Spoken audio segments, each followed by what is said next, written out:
இயேசு கிறிஸ்துவின் பரிசுத்த நாமத்தில் உங்களை அன்போடு வாழ்த்துகின்றேன். கிறிஸ்துவுக்குள் பிரியமான என் தேவ ஜனமே, நாம் ஒரு புதிய தலைப்பின் கீழாக சத்தியத்தை அறிய தேவன் கிருபை செய்வாராக. அழியா சின்னம் என்ற தலைப்பின் கீழாக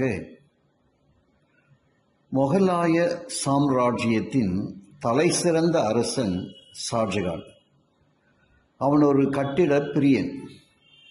அநேக புகழ்பெற்ற கட்டிடங்களையும் பூங்காவனங்களையும் உண்டாக்கினான். அவைகளில் யமுனா நதிக்கரையில் அமைந்த உலக அதிசயங்களில் ஒன்றாக விளங்கும் தாஜ்மஹாலை பற்றி ஒரு சரித்திரமே உண்டு. ஆம் பிரியமான தேவஜனமே, ஷாஜகான் தனது மனைவியான மும்தாஜை உளமாற நேசித்தான். தன் வாழ்நாள் முழுவதும் அந்த காதல் முடிவில்லா ஒன்றாய் இருக்க வேண்டுமென வாஞ்சித்தான். 13 பிள்ளைகளை பெற்றெடுத்த மும்தாஜ் பிரசவ காலத்தில் மரித்து போனாள். அவன் காதல் ஜோதி நடுவானில் அஸ்தமித்த சூரியன் போலாயிற்று. உறக்கமின்றி அவளின் நேசத்தால் சோர்ந்து போன ஷாஜகான் தன் காதலிக்கு ஒரு காவியம் படைக்க விரும்பினான். அந்த காதல் காவியம்தான் ஆக்ராவில் யமுனை நதிக்கரையில் அமைந்த தாஜ்மஹால். முற்றிலும் வெள்ளை சலவை கற்களால் கட்டப்பட்ட இந்த கட்டிடத்தை 20,000 பேர் 22 ஆண்டுகளில் கட்டி முடித்தனர். இது போன்ற எண்ணற்ற காதல் சின்னங்கள் பண்டைய உலகிலும் இன்றைய உலகிலும் இருக்கிறது. எக்காலத்தில் மனிதன் சின்னங்களை பொறித்து தன்னை தனக்கு பின்வரும் சந்ததி அறிய செய்கிறான்.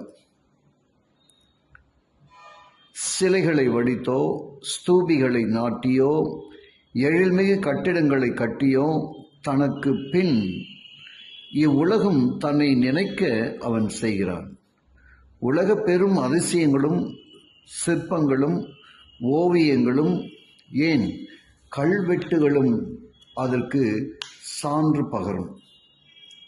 இருப்பினும் காலத்தால் அவைகள் சிதைந்து புதைந்து மறைந்து போனவைகளும் இருக்கிறது.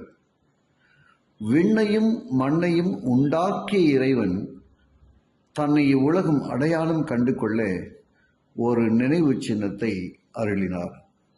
கிறிஸ்துவுக்குள் பிரியமான தேவஜனமே, இறைவன் தன்னை இவ்வுலகம் அடையாளம் கண்டு கொள்ள நிறுவிய அந்த நினைவு சின்னம் ஏது? ஜெபத்தோடு ஜெபிப்போம். கிருபையுள்ள நல்ல பிதாவே, உமக்கு நன்றி சொல்லுகிறோம் அப்பா. இதோ நாங்கள் வாழும் இந்த நாட்களிலே பரலோகத்தின் ஆண்டவர் எங்களுக்கு ஒரு நினைவு சின்னமாய் நீர் வைத்திருப்பதை நாங்கள் அறிந்து கொள்ள எங்களுடைய கண்களை திறந்துள்ளோம். உம்முடைய வார்த்தைகளை கேட்கிற ஒவ்வொருவரையும் ஆசீர்வதியும். இயேசுவின் வழியாக ஜெபிக்கிறேன் நல்ல பிதாவே, ஆமென்.